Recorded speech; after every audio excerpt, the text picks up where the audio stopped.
صباح الخير، مساء الخير على الجميع، ورسائلكم من مدينة الغردقة.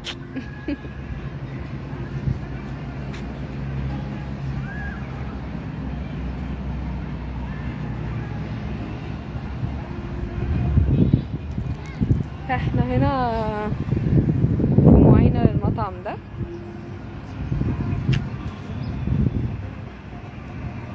منطقة الفيروز.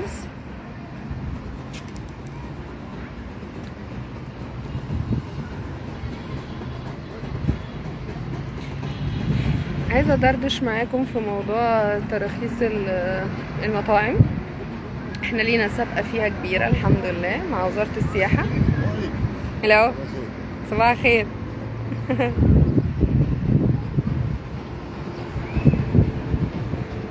هفرجكم على المطعم اللي احنا فيه ده.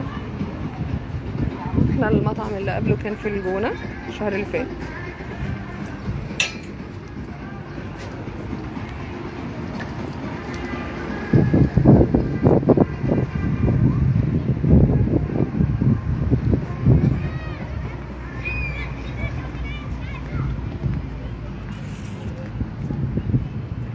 عاملين كذا قعدة، قعدات عالية وقعدات عادية. أجواءه حلوة في منطقة الفيروز في الغردقة. ازيكم؟ بسلم عليكم.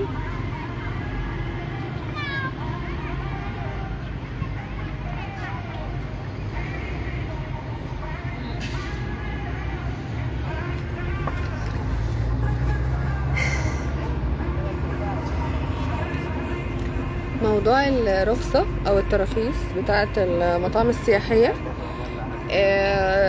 طبعا بيختلف عن المطاعم العادية. الرخصة بتتقدم أو بتاخدها من وزارة السياحة. المطعم العادي بيتاخد من الأحياء.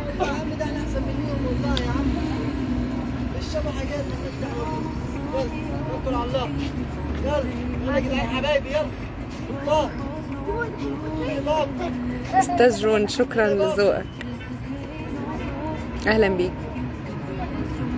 من هنا مفيش طريق من هنا، كده كده كده مفيش طريق من هنا. في شوية اطفال كده، فمدير المطعم بيودع. مش كده ولا ايه؟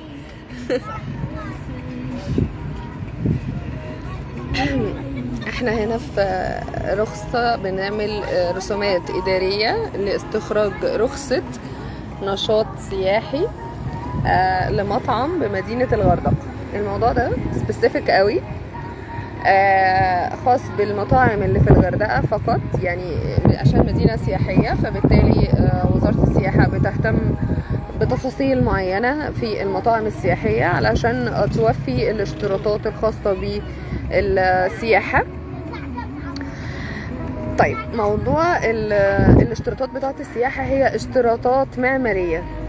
طبعا اغلب اصحاب المطاعم بيهتموا بالديكور وشكله والفرش ويبقى مريح والحاجة اللي بيقدموها، طبعا كل ده جميل ومهم، بس مشكلة المطعم السياحي انه لازم يستوفي الاشتراطات المعمارية اللي بتهتم بيها السياحة وهيئة الدواء واغلب المصالح اللي هي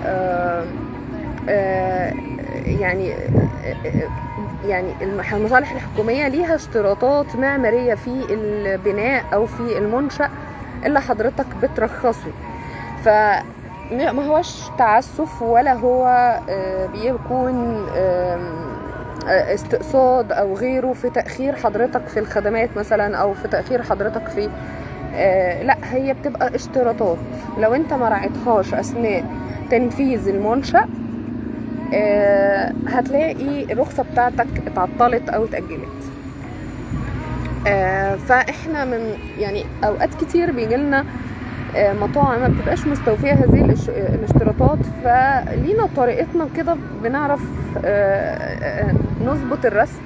بس انا بنصح طالما حضرتك لسه بتشطب طب عليك بايه؟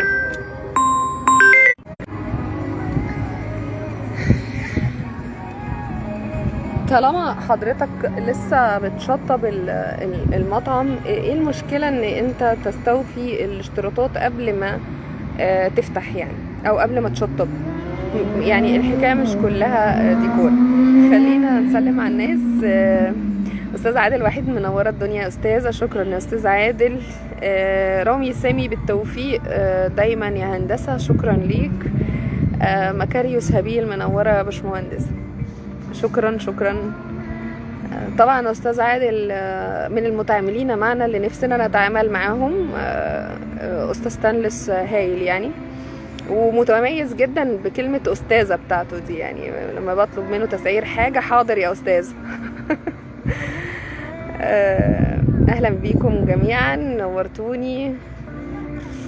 نتفرج على المطعم، ويعني اديكم فكرة كده عن المطعم اللي احنا فيه ده. بنقول ألف مبروك لأصحاب المطعم، يا رب بالتوفيق. وهم معرفة ناس، احنا برضو رخصنا لهم مطعمين في الجونة قبل كده، بس هم المرة دي المطعم في الفيروز، مدينة الغردقة، منطقة الفيروز بالأحياء. تمام. نتفرج على المطعم. طبعا الفايبس او القعدة لذيذة، هوا ومساحة كده مفتوحة فيها برايفسي كويسة، وموسيقى. الناس هنا هو مطعم انترناشونال. شكرا يا مستر ماهر.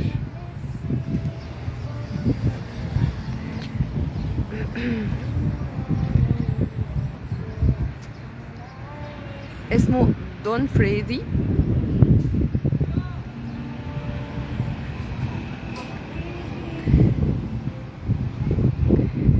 ده من ورا كده الجزء اللي فيه الخدمات، وده صاحب المطعم الشريك الأجنبي، وفي شريك مصري.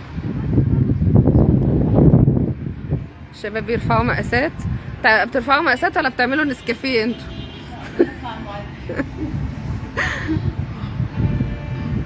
في بار كده وكوفي ورا. مستر مينا نور، ألف مبروك.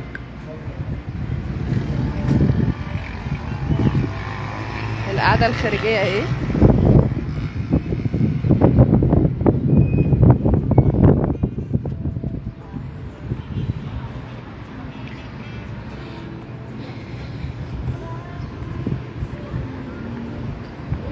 في جست قاعد هنا، مش عايزين نزعجهم.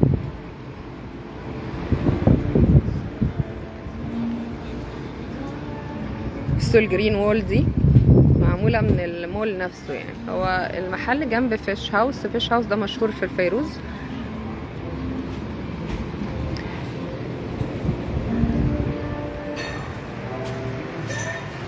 في قعدات جوه انترنال بالتكييف.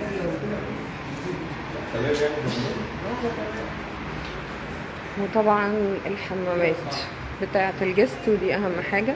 هم فاصلين منطقة الخدمات عن الحمامات. هم بس محتاجين بارتيشن هنا علشان الخصوصية بتاعة الحمامات.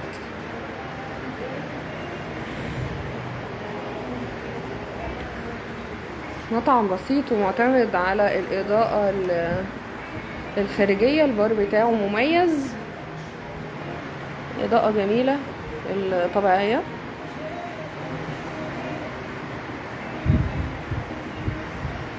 لا، التصميم يا مستر ماهر مش ليا، احنا جايين بنرخص، بنعمل استخراج رخصة سياحة، الرسومات الإدارية الخاصة باستخراج الرخصة. بس أنا بصوا ده شباك مناولة اللي واقف فيه مدير المطعم. لذيذة برضو الفكرة، علشان تسهل على اللي بيشتغل ان هو ياخد الحاجة يوديها للجست على طول. بس بتسهل الشغل يعني، وبتعلي البرودكتيفيتي.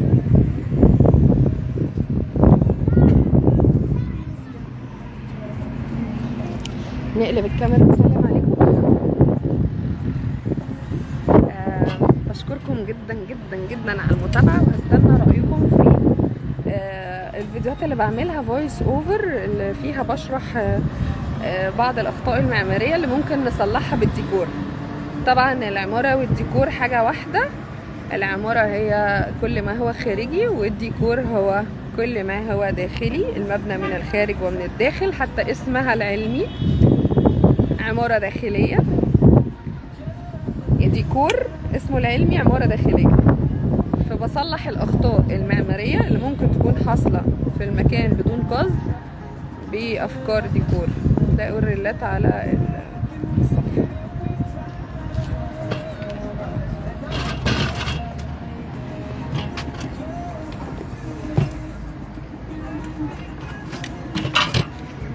كنت بقول ان الاشتراطات بتاعة التراخيص بتبقى مرتبطة بالتصميم المعماري اكتر من الشكل والديكور. بنعتمد فيها على الفراغات اللي بيبقى السياحة ليها عدد معين من الفراغات واحجام، وليها كده اشتراطات معينة. لو ما توفتش في رسم الرخصة بيبقى فيه مشكلة. احنا لينا طريقتنا.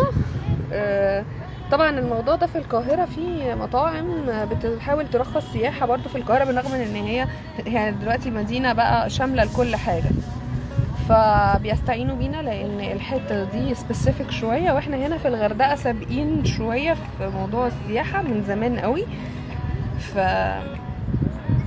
بنعرف نرخص المطعم سياحي. اصل في مطاعم تانية مش سياحية، بابليك يعني. بالظبط يا مستر ماهر، اهلا بيك.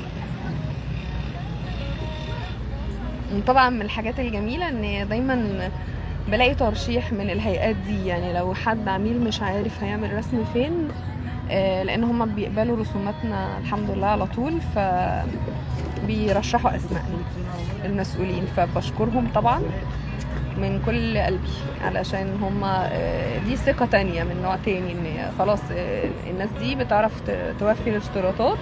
روحوا لهم عشان ما تقروا ما تتعبوناش تعملوا حاجة غلط.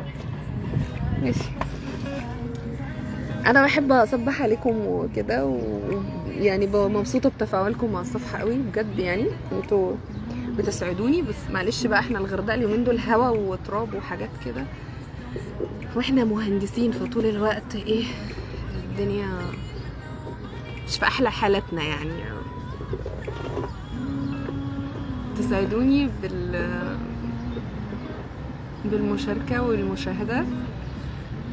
يومكم سعيد، باي باي.